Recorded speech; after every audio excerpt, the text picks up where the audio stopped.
Bonjour! Dans cette vidéo, nous allons voir comment comparer des moyennes de plusieurs séries statistiques se rapportant à des échantillons indépendants. Pour cela, on va expérimenter une ANOVA, une analyse de la variance, et si besoin, le test de Kruskal-Wallis. Dans tous les cas, on cherche à vérifier si une variable qualitative, chaque série statistique correspondant à une modalité de cette variable qualitative, a un lien avec une variable quantitative, celle pour laquelle on calcule des moyennes.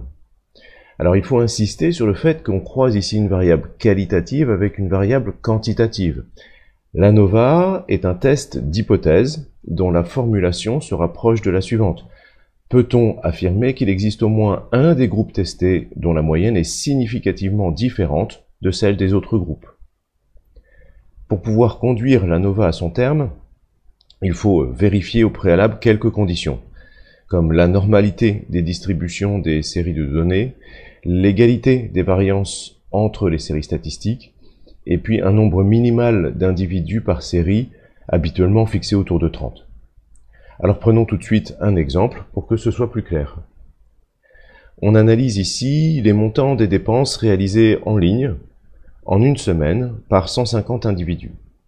On dispose également d'une donnée qualitative pour chacun des individus, sa tranche d'âge.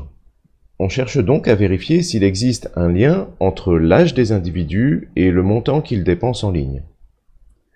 Dans une vidéo précédente, on a vu à l'aide des boîtes à moustaches que les séries de données pour chacune des 3 tranches d'âge, ici là, que chacune de ces séries de données donnait en fait des moyennes assez différentes. Les moyennes ici indiquées par les croix rouges, elles semblent assez distantes les unes des autres. Mais cependant, avec les boîtes à moustaches, on ne peut pas aller au-delà de la vraisemblance. On voit effectivement que ici le maximum de la série 3 est proche du minimum de la série 2. On voit que les croix rouges effectivement sont sur des catégories d'unités assez différentes, mais on ne peut pas aller au-delà de la différence, de la vraisemblance. Pour déterminer s'il existe réellement une différence significative entre ces séries, il faut donc conduire un test de comparaison de moyenne. Et c'est pour ça que nous allons tenter ici de faire une ANOVA avec XLStat. Alors, revenons à notre série de données. On rentre naturellement dans le menu XLStat. Et là, on va aller chercher dans la famille modélisation des données la fonctionnalité qui s'appelle ANOVA.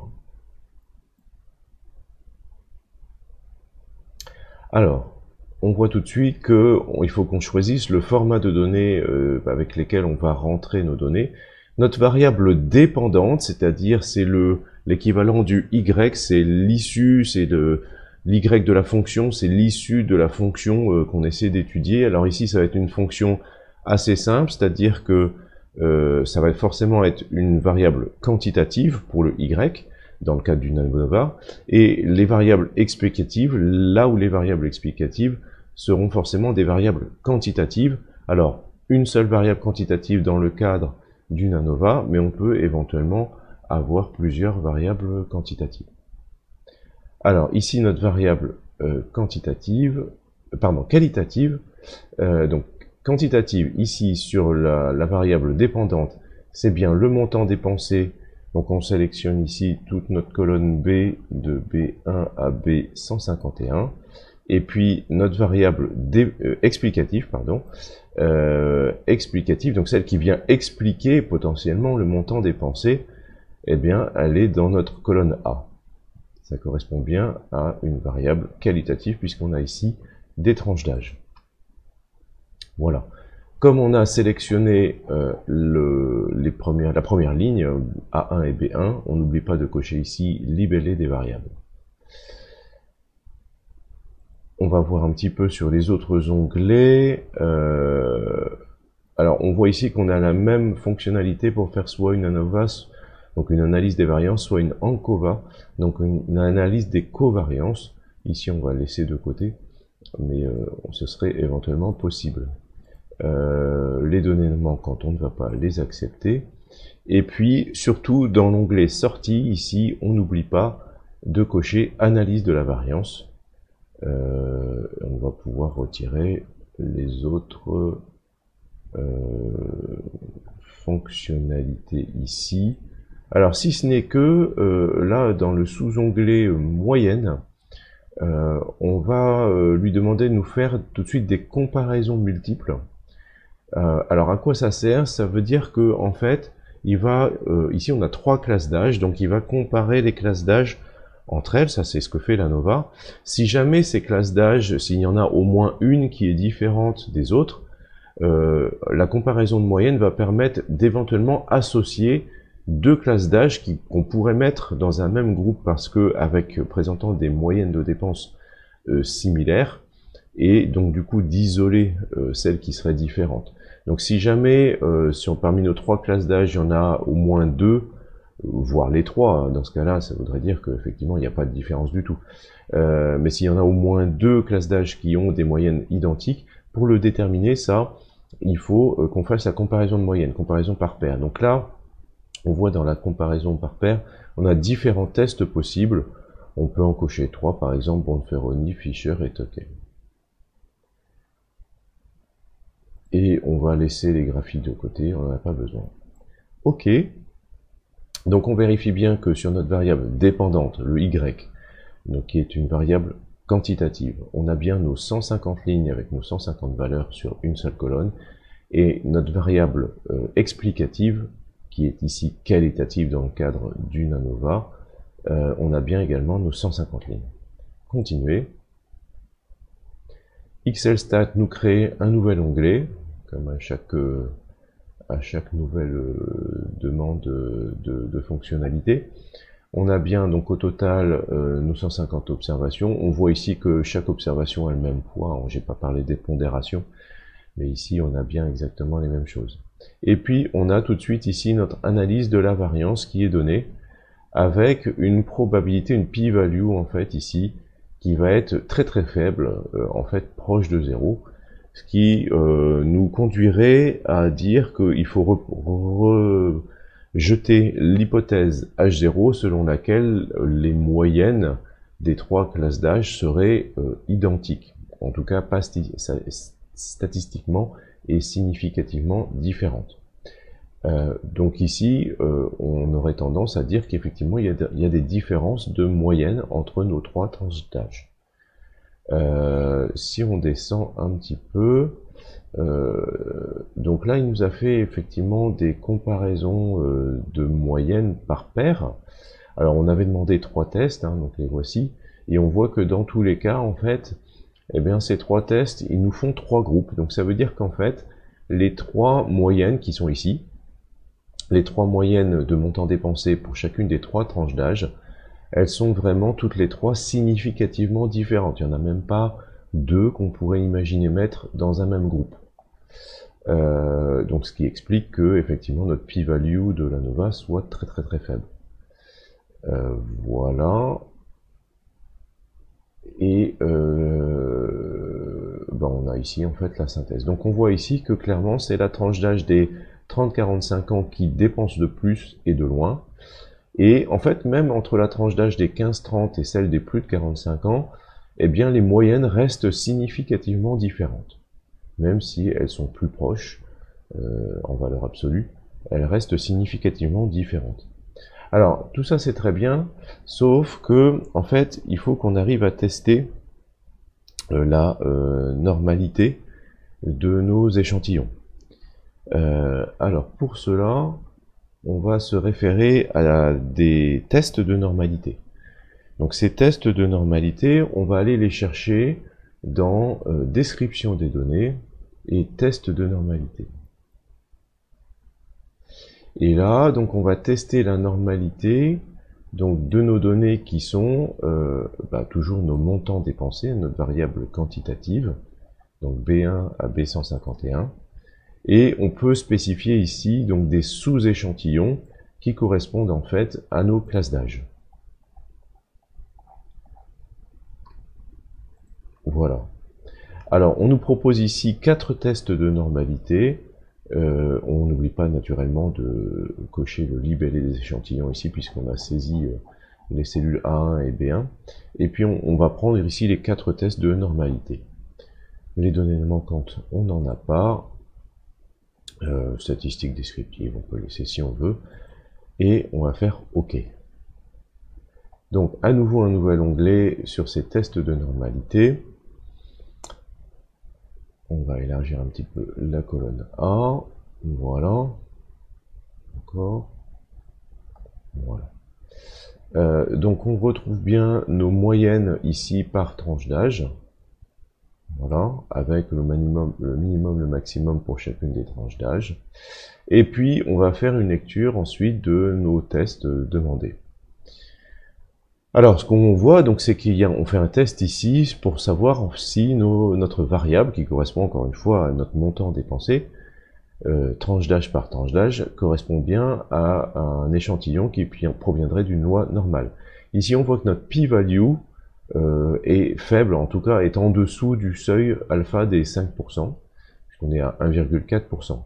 Et donc ça nous conduirait à rejeter l'hypothèse H0, hein, comme c'est indiqué ici, étant donné que la p-value calculée est inférieure au niveau de signification alpha de 5%, on doit rejeter l'hypothèse nulle H0 et retenir l'hypothèse alternative HA, selon laquelle la variable dont provient l'échantillon ne suit pas une loi normale. Si on regarde le test d'Anderson-Darling à propos de notre classe d'âge 15-30, c'est en gros la même chose. Et puis l'Ilifort, on est à nouveau en dessous de 5%. Il y a en fait que le test ici de Jarque-Bera, où on est au-dessus du seuil de 5%, et on pourrait ne pas conclure à une non-normalité de notre échantillon ici de classe d'âge 15-30. Donc vraisemblablement, on a un problème de normalité ici sur notre échantillon 15-30. Si on regarde l'échantillon 30-45, là pour le coup, on est à 13,2%, 33,6%, 48,5%, 32,5%. Bref, dans aucun des tests ici, on ne peut conclure à une non-normalité de la distribution. Et puis, dans la classe d'âge des plus de 45 ans, ici on est à 6%, donc juste au-dessus du seuil des 5. Là on est à 5,4%, à nouveau on est très proche, 11,5% et puis 23,3%. Donc on voit qu'on n'est quand même pas très loin sur cette classe d'âge des plus de 45 ans, d'à nouveau rejeter l'hypothèse de normalité de notre distribution. Donc ici on a la synthèse, ici voilà. Donc on voit que clairement notre classe d'âge des 15-30 en pose problème. La classe d'âge des plus de 45 ans pose presque problème. Il n'y a vraiment que la classe d'âge des 30-45 qui est véritablement acceptable par rapport à ce critère de la normalité. Ça c'est un des premiers critères pour pouvoir conduire une ANOVA. L'autre critère c'est d'avoir au minimum un seuil de 30 individus par série de données.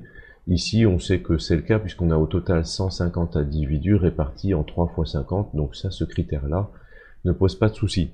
Le troisième critère à vérifier pour pouvoir faire une ANOVA, c'est l'égalité des variances. Alors pour tester cette égalité des variances, on va aller la chercher dans les tests paramétriques et on va faire comparaison des variances de cas échantillons, ici là. Comparaison des variances de cas échantillons. Alors, on revient toujours à notre jeu de données initial, donc les données sont toujours les mêmes, hein, c'est le montant dépensé, donc de B1 à B151. Les identifiants d'échantillons sont là aussi toujours les mêmes dans la colonne A, de A1 à 151. Les variables sont données par colonne. Et donc là, on nous propose ici deux tests. Donc on n'oublie pas toujours de cocher le libellé des colonnes. Et on nous propose deux tests, le test de Leven et le test de Bartlett. pour tester donc cette égalité des variances entre échantillons. Donc on va prendre les deux, on n'a pas de données manquantes, et on va garder ici toutes les sorties proposées. On a bien nos 150 lignes à la fois pour nos données et pour nos identifiants, on n'a rien oublié. On peut donc valider, et on arrive donc à un troisième onglet qui est nouvellement créé. Et là, on voit que le test de Leuven a une p-value très proche de 0, là encore. Donc ça voudrait dire qu'il faudrait qu'on rejette l'hypothèse nulle H0 pour retenir l'hypothèse HA.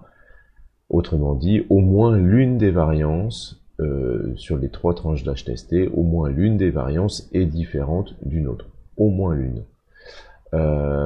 Donc là, à nouveau, on a potentiellement un problème d'égalité des variances entre nos échantillons. Quand on regarde le test de Bartlett, à nouveau, on a une p-value qui est très très faible. Donc clairement, ici, on ne peut pas conclure à une égalité des variances entre nos 3 séries de données, c'est-à-dire nos 3 classes d'âge. Donc là, sur notre jeu de données initial, en fait, on a 2 soucis majeurs. Alors, il y a un critère qui va bien, c'est le nombre total d'effectifs par classe d'âge. Là, on a passé le seuil minimal des 30. Par contre, on a un problème avec la normalité des distributions, et on a un problème avec l'égalité des variances entre nos 3 séries de valeurs. Dans ce cas-là, on ne peut pas véritablement utiliser les résultats de notre ANOVA qu'on a obtenu initialement là, qui nous conduirait à conclure au fait qu'on a des moyennes significativement différentes entre nos 3 groupes. Alors, ça reste une indication, mais statistiquement, le test de l'ANOVA n'est pas valide.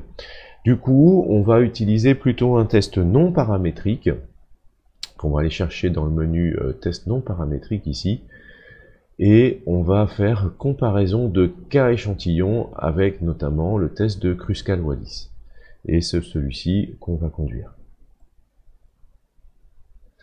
Alors, test de Kruskal-Wallis, donc il s'agit d'un test qui va être un petit peu moins puissant en termes statistiques que le test de l'ANOVA, donc on va plutôt préférer le test de l'ANOVA dans la mesure du possible, mais à condition que les critères d'utilisation soient réunis.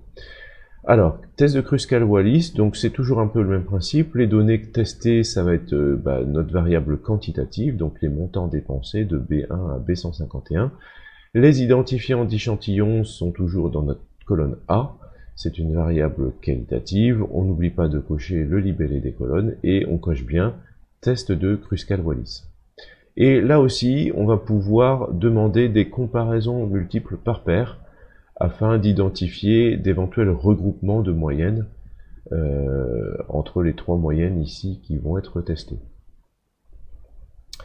Dans les options, on n'a rien de spécial à cocher, les données manquantes non plus, et on va demander toutes les sorties sans graphique. Ok, on va avoir donc 150 lignes à la fois pour nos données et pour nos identifiants d'échantillons, et on continue. On valide, à nouveau un nouvel onglet, donc 4e onglet créé ici,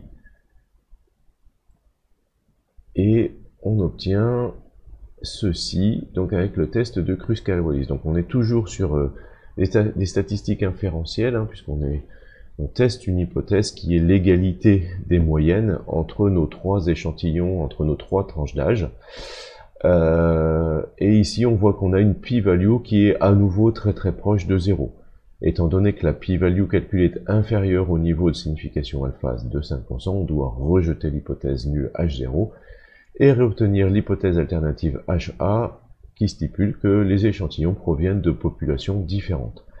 Quand on regarde le test qu'on a demandé ici pour faire des comparaisons par paire, effectivement on retrouve bien nos 3 groupes, donc qui nous indiquent en fait nos moyennes qui correspondent à nos 3 échantillons ici, sont 3 moyennes vraiment différentes les unes des autres, et que on voit que ces différences sont significatives et qu'il n'y en a aucune qu'on peut associer entre elles. Donc là, clairement, ça vient confirmer les résultats qu'on avait dans l'ANOVA, mais cette fois-ci avec un test non paramétrique, donc c'est-à-dire où on n'a pas besoin de vérifier les conditions propres à l'ANOVA, à savoir la normalité des distributions et l'égalité des variances.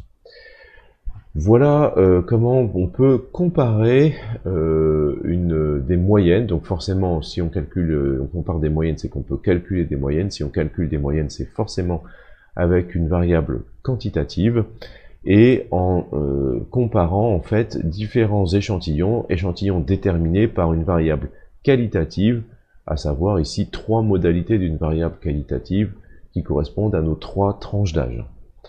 Voilà qui vient conclure la comparaison des moyennes. À bientôt pour une prochaine vidéo.